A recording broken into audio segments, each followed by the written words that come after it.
আমার নাম সমিতা রয়। নমস্কার, আমি হরিদেবপুরে পশ্চিম পূর্ব পুটিয়ারিতে আমার বাড়ি। আমার হাজবেন্ড 2024-এর মার্চ মাসে হঠাৎ চলে গেছে। অনেক কষ্ট করলাম, কোটারি হসপিটালে দিলাম। সবাই বলছে ঠিক হয়ে যাবে, ঠিক হয়ে যাবে, ঠিক হয়ে যাবে। ঠিক আর হলো না। সে একদিন না ফেরার দেশে পাড়ি দিল। কষ্ট আমারই হলো।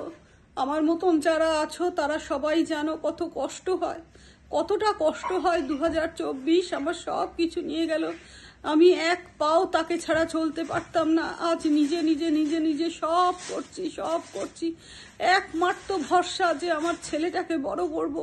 তাও অনেকে ডাউন করার চেষ্টা করছে কোনো রকমে যাতে আমি মানে শুয়ে পড়তে পারি। তবু আমি সেদিকে না তাকিয়ে কারুর সমালোচনা, কারুর এর উত্তর না দিয়ে আমি এগিয়ে চলেছি। সে স্বপ্ন পূরণের জন্য যে আমার ছেলেটাকে বড় করব, লেখাপড়া করব, মানুষের না, ওরও তো একটা জীবন আছে। সকালবেলা উঠে স্নান করে ঠাকুর পুজো করে দৌড়াই অফিসের, সেখানেও অনেক লোক আছে। সবাই চায় আমি নিচে নেমে যাই, যাতে ডাউন হয়ে যাই, দাঁড়াতে না পারি। জানেন, মানুষ ওপরে কাউকে তুলতে চায় না, নিচে নামিয়ে দিতে চায়, জানেন তো। সুযোগ পেলে আমি সেই সব মানুষদের বলি, সবাইকে এগিয়ে যেতে সাহায্য করবেন, কারুর পেছনে লাগবেন না। পেছনে লাগাটা বড় অপরাধ। কারুর সমালোচনা করবেন না, কারুর বৈধব্য নিয়ে টোন কাটবেন না। কিন্তু কি বলবো বলুন তো, কেউ মানে নিজের মানসিকতা যার যেরকম সে সেরকম। আমি আর কি বলবো, আমি বলে তো কাউকে শুধরাতে পারবো না।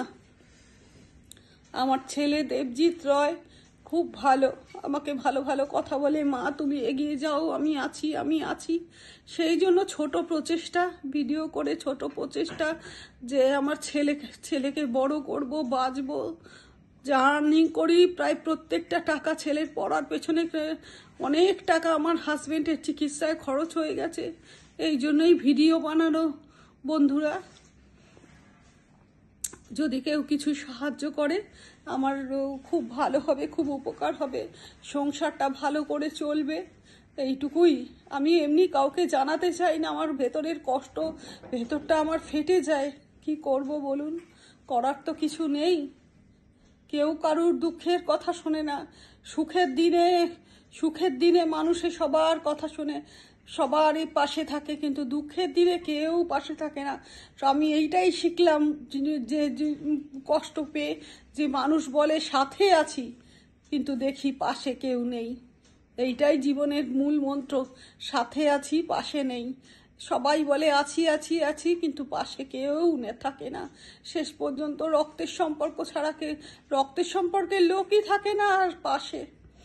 সবাই ভাবে যে টাকা যদি চায়, কথা কেউ বলতে চায় না। যদি টাকা চায়, আমি কারুর কাছে টাকা চাইতে চাই না। আমি ইনকাম করছি, সেইটা পাথেয় করে আমি আমার ছেলেকে এগিয়ে নিয়ে যেতে চাই, আমি বাঁচতে চাই। আমার তো কোনো অপরাধ করিনি। আমার হাজবেন্ড মারা গেছে, তো আমি কি করেছি বলুন? আমার তো বাঁচার অধিকার তো সবারই আছে বলুন। লোকে নানান রকম টোন টিটকিরি করে, এই রং পড়েছে, ওই সেজেছে, ওই করেছে। কি করব বলুন, আমাকে তো একটা চাকরি করতে হয়। ঠিক আছে, আজ এই পর্যন্ত, আবার অন্যদিন অনেক কথা বলবো।